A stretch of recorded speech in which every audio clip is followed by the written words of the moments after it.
just catch up on something else that's been occurring while we've been talking about the big day tomorrow. Been a big day politically, of course, for all the major parties. The local election results proving rather difficult for the Conservatives and Prime Minister Rishi Sunak, it seems.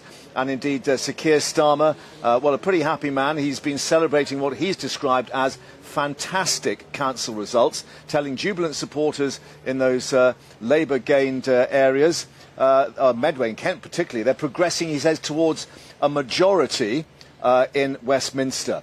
Liberal Democrats too, they picked up Windsor and maybe evidence of a lot of tactical voting to help them. Let's get the views now of Conservative peer Lord Robert Harward, who of course is also a polling expert, loves crunching the numbers so much that he's actually got his own outfit doing it for him. Lord Harward, thank you for your time. I know we're concentrating on the seats at the moment, but I guess it's a bit later when we get this share of the vote that we know what the real story is. Yes, obviously immediately you get the results from each of the different local authorities.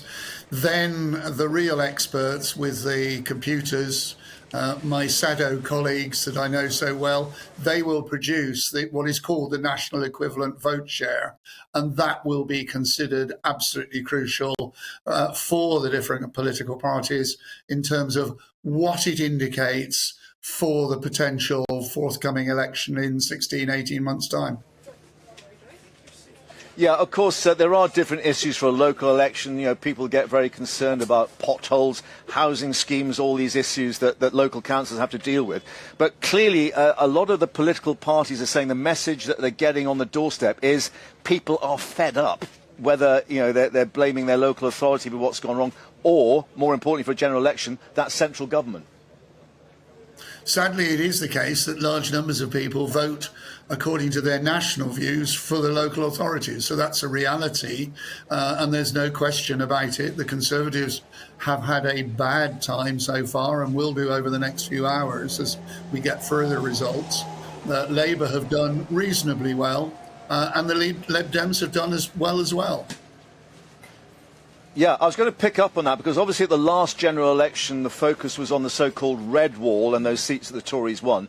This time around I think the Tories have been worried about the blue wall and what the Liberal Democrat vote may do and whether people are voting tactically.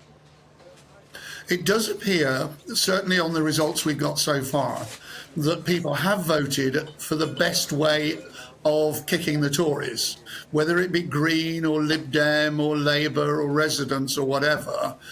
There does seem to be a very marked operation of tactical voting in one place or another.